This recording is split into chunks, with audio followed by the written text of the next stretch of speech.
Hey, say something. Anything. I know you hear me. My mother-in-law and husband, who seemed completely oblivious to my voice, even though we are in the same living room. Mom, can you hear anything? What? I can't hear anything. The two of them laughed hysterically. I held back tears as I packed my belongings and ran away from my in-law's house. My name is Iris, and I am 34 years old. Lately, I've been recognized for my achievement at work, and even praised by my boss. I'm in a really good mood. But just 2 years ago, I was living in hell. Back then, I was living with my husband, Vincent. I met him at a matchmaking party. We were the same age and could talk and get along just fine. I made a promise to meet again because our conversation flowed more naturally with any other man at the party. It seemed like he hadn't talked to any other woman at the party as much as he did with me. I was nervous about going to those parties at first, but now I'm glad I went. I got to meet someone like you, Iris. When he said that, I couldn't help but blush like a young girl. From then on, we dated for about 6 months, and then he proposed to me. I accepted his proposal. Both Vincent and I were being pressured by our parents about getting married, so we were both positive about it. And then, about 3 months after our wedding... Sorry, Iris. I got really drunk after a party the other day. It seems like my wallet got stolen, and my card was used. My bank account is empty now. I can't afford our living expenses, so I was thinking of relying on my parents' help. Vincent said that to me while kneeling down and begging. I was truly surprised by his confession. Indeed, a few days earlier, when I couldn't reach him after the drinking party, I went to look for him.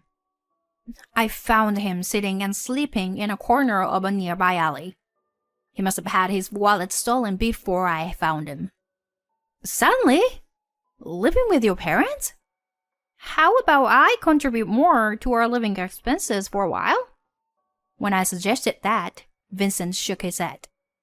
Do you even know how much the mortgage is? There's no way you can afford it. His words struck a chord with me. Perhaps Vincent doesn't know how much I earn, I thought. But before I could correct him about my income, an unbelievable statement came out of his mouth. Besides, I've already talked to my mom about moving in, so you don't have to worry about anything. Huh? You've already talked to her? I felt like I was losing consciousness. I'm not particularly close with my mother-in-law. And it all started with her attitude when Vincent first brought me home. When she asked about my alma mater and where my parents work, my mother-in-law let out a big sigh. What? He's chosen such an ordinary woman. My mother-in-law said it loudly as if she wanted me to hear. At that time, my husband was in the kitchen, so he probably didn't hear her voice. I was shocked to hear those words and froze in place. Furthermore, my mother-in-law acted as if she knew everything about me. I'll allow the marriage, but don't drag Vincent down. She said that with a harsh gaze. It seemed like my mother-in-law didn't want to accept me as her son's wife. Living with a mother-in-law like that, my spirit felt heavy. I don't think her personality would change, even if we became a family. A few years before I met Vincent, I heard that my father-in-law couldn't bear living with my mother-in-law, and they got divorced. When I asked my husband about what happened, he just said, "It was probably some stupid fight." He didn't seem to take their divorce too seriously. And shortly after we moved, my anxious feelings were proven right. When Vincent and I arrived at my in-law's house with the movers, my mother-in-law said, "Vincent, welcome, honey. Now, go rest in the living room. I'll get some snacks and tea for you." She welcomed my husband into the living room as if he were a little child. Hey, can you do something about this baggage? My mother-in-law said to me coldly from the entrance. I don't understand why she treats me so badly, but I reluctantly instructed the movers on what to do with the bags and unpacked everything myself. Huh? You still haven't finished unpacking my bags? Normally, the wife unpacks the husband's bags first, right? As I unpacked without taking a break, my husband said such a ridiculous thing. I became worried. If I continue like this from the very first day. But I decided to gather myself and not give up. Maybe it's because I accepted their words without saying anything that they feel free to make fun of me. I decided the next time they say something, I'll respond properly. But that decision might have been a mistake. It happened when I went to work and came back home. Since my husband's workplace is closer to my in-laws' house, Vincent comes home earlier than I do. Wen, who arrived home later than Vincent, was approached by my mother-in-law. Hey, Iris, what do you think you were doing? Normally, you should have come home before your husband and prepared dinner. My mother-in-law stood at the entrance scolding me.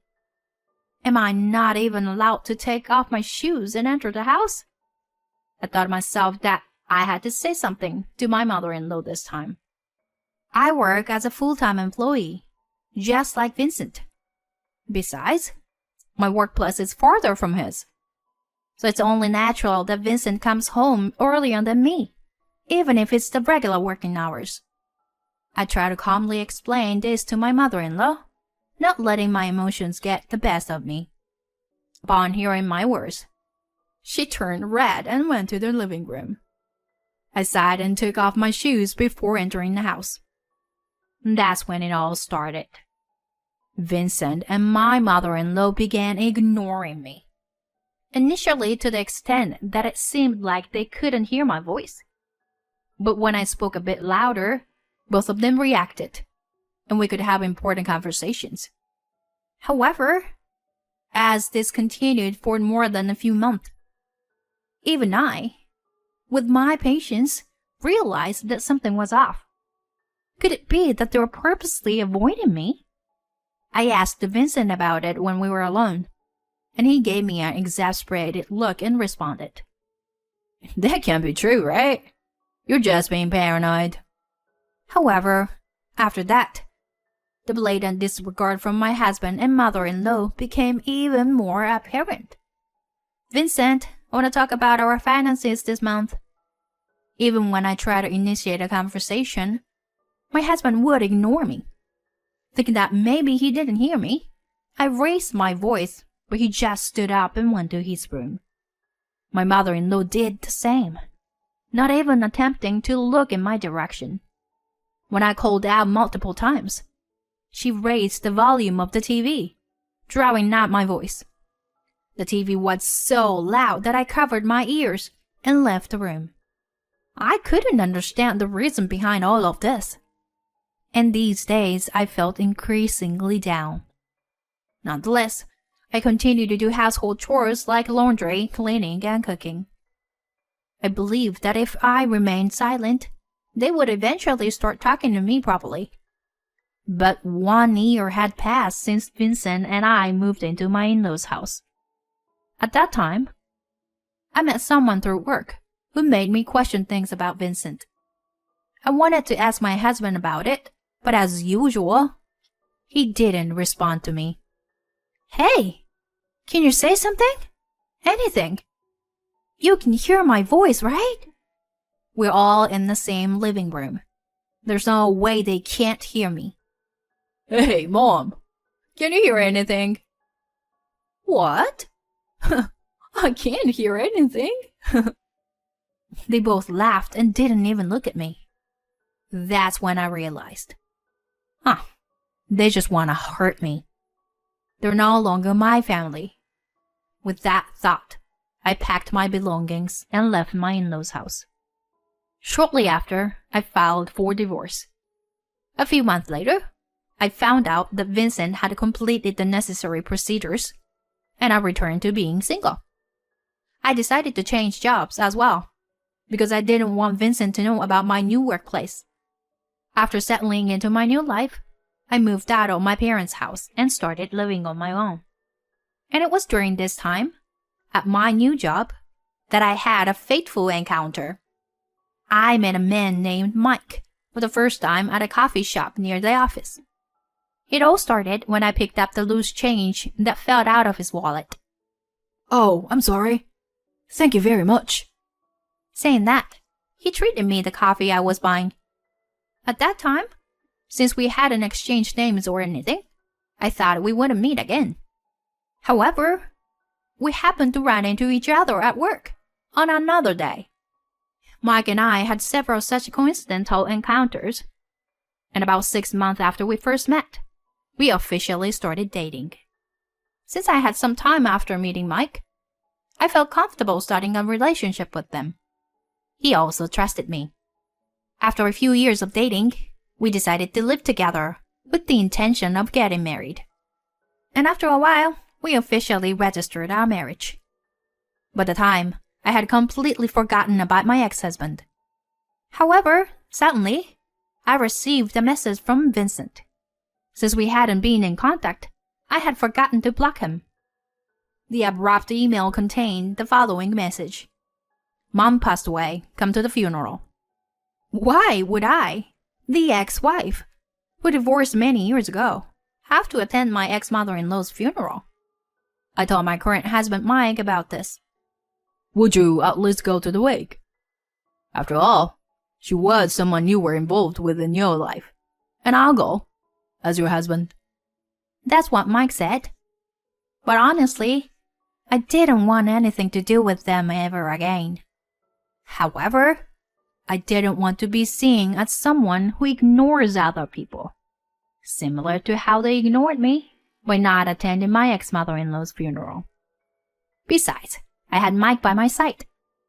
Looking back, I can't say that I completely severed ties with Vincent in my past relationship. I merely ran away. Now, I can put a proper end to that relationship this time. Thinking that, I went to the funeral of my ex-mother-in-law with Mike. When Vincent saw me, he approached me with a smirk on his face, which was inappropriate for a funeral. It had been years since I last saw my ex-husband, and it seemed like his face had gotten a bit rounder, perhaps due to unhealthy habits. Hey, Iris. So you didn't erase my contact information after all. You still have feelings for me, huh? If you kneel down and apologize right now, you can come back to me, you know? Seeing that expression, I felt uncomfortable. And in an instant, his face stiffened. My ex-husband was looking at Mike. Is there anything you want from my wife? Saying that, Mike pulled my shoulder closer, his gaze cold and piercing. Upon seeing this, Vincent turned pale, trembling uncontrollably. Mr. President. Huh? I titled my head in confusion. My ex-husband's face turned pale, as if drained of color. This is... Indeed, Mike is the president of the company I work for. However, I didn't know that Vincent had any involvement with Mike. Mike? What's going on? As I asked my husband, he started to explain. Actually, I didn't tell you anything, but I decided to investigate your ex-husband because I thought something might happen to you. And it turns out, this person was fired from his previous company. Moreover, it was for embezzlement. I widened my eyes in surprise. The truth was, Vincent wanted to move back to his parents' house because he was being demanded money after his embezzlement was exposed. Unaware of that, we started living with his mother. And sometime later, I heard from an acquaintance that Vincent had been fired from the company. I tried to confront him about it, but he and my mother-in-law continued to ignore me. So I thought it was hopeless and ran away from home. So, I was picked up by the company I'm currently working for. Mr. Smith here, the president, is a major business partner of our company. My ex-husband, sweating profusely. Then Mike, who was next to me, continued. Until now, I've turned a blind eye to what you did to my wife. Well, you and Iris are divorced now, so I try not to bring personal matters into my work. Yes, thank you. So, does that mean our business dealings will continue as it is? He, who had acted superior towards me, was now trembling like a small animal. Then I looked around. It seemed that Vincent's boss was also in attendance, and he approached us in a flustered manner. Mr. Smith, to meet you here? Anything wrong? Wiping his head with a handkerchief, Vincent's boss asked Mike. Mike let out a sigh and replied. Actually, my wife divorced this man several years ago. And at that time, he and his mother treated her so badly. When he called her to the funeral, saying she should come, I got worried about my wife and came with her. Is that true? Then he grabbed Vincent's shoulder. Vincent was avoiding eye contact as he was being questioned. And today, when he noticed my wife, he immediately told her to kneel if she wanted to remarry him. I'm glad I came with my wife. You? How dare you? Vincent's boss seemed like he was about to attack him. I have no intention to further humiliating my wife, so we'll leave now. I don't intend to speak ill of the deceased, but she treated my wife horribly, so there's no need for greetings, right? We are truly sorry. I will never let this guy bother you anymore. My ex-husband was in a daze on the spot. In that state, he wouldn't be able to handle the role of the chief mourner. Well, it has nothing to do with me and Mike anymore. A few days later, actually, I received a call from that trading company. It seems your ex-husband was fired. Mike spoke up. Huh, fired? Yeah. They said he was fired without me even saying anything. They apologized for making you uncomfortable as well. It seems he was embezzling expenses at his current company too. People never change, huh? I couldn't help but sigh. Being married to someone like that, it's the worst, I said, and Mike laughed. Well, it's because of that divorce that I was able to meet you, my husband said with a smile, and I couldn't help but laugh along. In the next spring, a new family member will arrive. I want to build an even happier family with my kind husband and look forward to the birth of our child.